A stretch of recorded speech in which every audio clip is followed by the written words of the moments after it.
আসসালামু আলাইকুম, সবাইকে শুভেচ্ছা জানাচ্ছি। মাসুম মাহবুব দেখছেন ওপেন দ্য ইউটিউব চ্যানেল এবং মাসুম মাহবুব ফেসবুক পেজ। প্রিয় দর্শক, আবারও বলছি সফররত অবস্থায় আছি, তাই খবরের ক্ষেত্রে আপনাদেরকে একটু টাইম ডিউরেশনে আমার কিছু প্রবলেম হচ্ছে। গত দুদিন আপনাদের খবর দিতে পারিনি, এটার জন্য অনেকে আমাকে কমেন্ট করেছিলেন। আমি আপনাদেরকে ইরান আমেরিকার সর্বশেষ ব্রেকিং খবরগুলো দিতে চাই একদম সংক্ষিপ্ত আকারে। আজকে মার্কিন প্রেসিডেন্ট ডোনাল্ড ট্রাম্পের একটা ট্রুথ সোশ্যালে তার যে পোস্ট সেটা দেখেছেন অনেকে, এবং এটা নিয়ে পৃথিবীর মোটামুটি সবগুলো গণমাধ্যম আজ সংবাদ প্রচার করেছে, এবং এটাকে উপজীব্য করে আজকে প্রধান শিরোনামও হয়েছে যে ডোনাল্ড ট্রাম্প আসলে কি বলেছে। এবং সেখান থেকে পাশাপাশি সর্বশেষ ইরানের যে বক্তব্য পাওয়া গেছে এবং ইরানের পররাষ্ট্রমন্ত্রীর বিশেষ দূত যে বক্তব্যটি দিয়েছে, সব কিছু মিলে আমরা যে বিষয়টি বুঝতে পেরেছি যে যুদ্ধ যে কোনো সময় বাঁধতে পারে, আবার যুদ্ধ যে কোনো সময় বন্ধ হতে পারে, দুটোর সম্ভাবনা এখন আছে। প্রথম, ডোনাল্ড ট্রাম্প আজ তার ট্রুথ সোশ্যালে বলেছেন তার সাথে মুসলিম উম্মার বা মুসলিম বিশ্বের গুরুত্বপূর্ণ রাষ্ট্রপ্রধানদের সাথে কথা হয়েছে। এর মধ্যে রয়েছেন তুর্কি প্রেসিডেন্ট রজব তাইয়্যিপ এরদোয়ান, রয়েছেন পাকিস্তানের ফিল্ড মার্শাল আসিম মনির, রয়েছেন সৌদির ক্রাউন প্রিন্স বা সৌদির বর্তমান প্রধানমন্ত্রী মোহাম্মদ বিন সালমান, আরব আমিরাতে রয়েছেন মোহাম্মদ বিন জায়েদ আল নাহিয়ান, রয়েছেন কাতারের Sheikh Tamim bin Hamad Al Thani, রয়েছে জর্দানের দ্বিতীয় আবদুল্লাহ, রয়েছে বাহরাইনের, রয়েছে মিশরের আব্দুল ফাত্তাহ আল সিসি। ওই তো মোটামুটি এরাই ছিলেন। তো এদের সাথে সবার সাথে আজকে ডোনাল্ড ট্রাম্পের টেলিফোনে তিনি ওভাল অফিসে ছিলেন মার্কিন প্রেসিডেন্ট ডোনাল্ড ট্রাম্প, তখন এই মুসলিম বিশ্বের রাষ্ট্রপ্রধানদের সাথে কথা বলেছিলেন। কথা বলার একটি পর্যায়ে সবাই ইরানের সাথে আমেরিকার যুদ্ধ বন্ধে ট্রাম্পকে সহযোগিতা করেছে। তারা বলছেন যে আমরা চাই এই অস্থিরতা থেকে মিডল ইস্ট একটা সমাধানে আসুক। এবং ট্রাম্প মুসলিম বিশ্বের এই যে লোকদের মানে রাষ্ট্রপ্রধানদের নাম বললাম, এদেরকে ট্রাম্প ধন্যবাদ দিয়েছে যে এরা ট্রাম্পকে যথেষ্ট সহযোগিতা করেছে। এবং ট্রাম্প সেখানে যে বিষয়গুলো বলেছে যে ইরান বা বিশ্ব গণমাধ্যম যে সংবাদগুলো দিয়েছে সেটা হলো যে ইরান সব বিষয় মেনে নিয়েছে। কি কি মেনে নিয়েছে?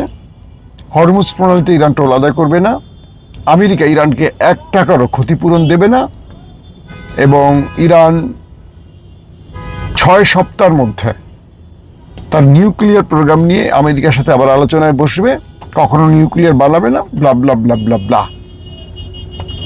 তো এই জিনিসগুলো আসছে। মূলত বিভিন্ন গণমাধ্যম বলছে ইরানের সাথে যে আলোচনা হয়েছে এর মধ্যে ইরানের ক্ষতিপূরণ দেওয়া হবে না, যে কথাগুলি একটু আমি বললাম, এগুলো বিভিন্ন রকম তথ্য আসতেছে। কিছু গণমাধ্যম বলছে যে ইরানের সাথে যে চুক্তি হয়েছে সেখানে হরমুজ প্রণালীতে টোল আদায়ের বিষয়টি ইরান এবং ওমান তারা বসে সিদ্ধান্ত নেবে। ট্রাম্প এটি বলছে যে এটা এখানে আমাদের কিছু করার নেই, এটি মাস্কাট এবং তেহরান বসে সিদ্ধান্ত নেবে। 2, ইরান 6 সপ্তাহের মধ্যে তার নিউক্লিয়ার বিষয় আলোচনায় বসবে আমেরিকার সাথে, আর এর মধ্যে আস্তে আস্তে ইরানের উপর থেকে তার নিষেধাজ্ঞা প্রত্যাহার করা হবে। আমেরিকা তার নেভাল ব্লকেট তুলে দিবে, অর্থাৎ হরমুজ বা ওমান সাগর থেকে তারা আস্তে আস্তে চলে যাবে। ইরান তার হরমুজ প্রণালী যে অবরোধ আটকে রেখেছে টোল আদায়ের জন্য, সেখান থেকে ইরান আস্তে আস্তে চলে যাবে। এরকম অনেকগুলো বিষয় তারা বলছে যে ইরান নাকি সম্মত হয়েছে। পরক্ষণে ইরানের কয়েকটি গণমাধ্যম আমি চেক করলাম, এবং সেখানে তারা বলা হয়েছে যে না, আমেরিকা এখানে আবারও 2 নম্বরই শুরু করেছে। ইরান নিউক্লিয়ার ইস্যুতে ইরান আমেরিকাকে যে বিষয়গুলো বলেছে তা হলো ইরান তার নিউক্লিয়ার কারো কাছে হস্তান্তর করবে না, প্রয়োজনে এটা নিয়ে আলোচনা হতে পারে, এটা ঠিক আছে। হরমুজ প্রণালী ইরান কারো হাতে ছাড়বে না, এটা ইরানের দখলই থাকবে, এবং সারা জীবন ইরান এখান থেকে টোল আদায় করবে তার ইচ্ছে মতো, অর্থাৎ তার স্বাধীন সার্বভৌম রাষ্ট্রের যে অধিকারগুলো থাকে সেই স্বাধীন রাষ্ট্রের অধিকার থেকে সেই কাজটি ইরান করবে। এখন প্রশ্ন তৈরি হয়েছে যে তাহলে আমেরিকা যে তথ্যগুলো প্রচার করেছে বিশ্ব গণমাধ্যমে, এটা কি? ইরান বলছে এটা একটা ষড়যন্ত্র, এটি তাদের একটি ষড়যন্ত্র। আর অন্যান্য দেশ, অর্থাৎ ট্রাম্পের যে পোস্ট, যেখানে এতগুলো রাষ্ট্রপ্রধানের নাম আমি বললাম আপনাদের, যাদের সাথে আলোচনা করে এমন সিদ্ধান্ত ট্রাম্প নিয়েছেন, তাদের এখনো কোনো বক্তব্য পাওয়া যায়নি। বাট এইটুকু বোঝা গেছে যে এই ব্যক্তিদের মাধ্যমে ট্রাম্প ইরানের সাথে যে আলোচনা করেছে, সেই আলোচনায় মোটামুটি সবগুলো বিষয় কনফার্ম হওয়া গেছে যে এই জায়গায় আমেরিকা ছাড় দেবে। দুটো বিষয়, অর্থাৎ নিউক্লিয়ার যে প্রোগ্রাম, সেখানে 6 সপ্তাহ বা 1 মাস অথবা 60 দিন, এরকম 3টা তথ্য আসছে। ইরানের সাথে 60 দিন পর আমেরিকা আলোচনা করবে এই নিউক্লিয়ার ইস্যুতে। আর হরমুজ প্রণালীর ইস্যুতে 2টো তথ্য আসছে। একটি বলছে এখান থেকে ইরান কখনোই টোল আদায় করতে পারবে না, এখান থেকে ইরানকে সরাসরি চলে যেতে হবে। আর আরেকটি তথ্য বলছে যে না, ইরান আর মাস্কাট, অর্থাৎ ওমান এবং ইরান সিদ্ধান্ত নেবে যে তারা এখান থেকে টোল নেবে কি নেবে না, কি পরিমাণ নেবে বা কীভাবে কী করবে। তো প্রশ্ন এই দুটো নিয়ে এখন অনেক রকম আলোচনা শুরু হয়ে গেছে ইতিমধ্যে। একটা বিষয় আমরা এটুকু বুঝলাম, এই লড়াইতে ডোনাল্ড ট্রাম্প ইসরায়েলকে বাদ দিয়ে, অর্থাৎ ইসরায়েল হলো এই যুদ্ধের এখন আমি বলতে পারি যে সবচেয়ে বড় ভিলেন। কারণ যে মুসলিম দেশগুলো ট্রাম্পের সাথে বসে আলোচনা করেছেন, টেলিফোনে হোক বা যেভাবেই হোক, ট্রাম্প তার সেই পোস্টে নেতানিয়াহুকে কোনো স্থান দেয়নি। এবং যে আলোচনা চলছে, যে আলোচনা ইরানের প্রস্তাবগুলো এতদিন ট্রাম্প মানবে না করে আজ মেনে নিচ্ছে, মোটামুটি মেনে নিয়েছে আমরা বলতে পারি, সেখানে দেখলাম নেতানিয়াহুর কোনো ইচ্ছার মূল্যায়ন করা হয় না। অর্থাৎ নেতানিয়াহুকে এখন ট্রাম্প পুরো বাদ দিয়ে আউট অফ সিলেবাস তৈরি করেই কাজগুলো করছেন। আমি দেখলাম যে নেতানিয়াহুর স্টেটমেন্ট এসছে এরকম যে তিনি বলছেন যে ইরানের সাথে এই আলোচনাগুলো হবে ট্রাম্পের ভুল এবং ট্রাম্পকে অবশ্যই ইরানের বিরুদ্ধে হামলা করতে হবে। তিনি এখনো হামলা ইস্যু নিয়েই ব্যস্ত আছেন।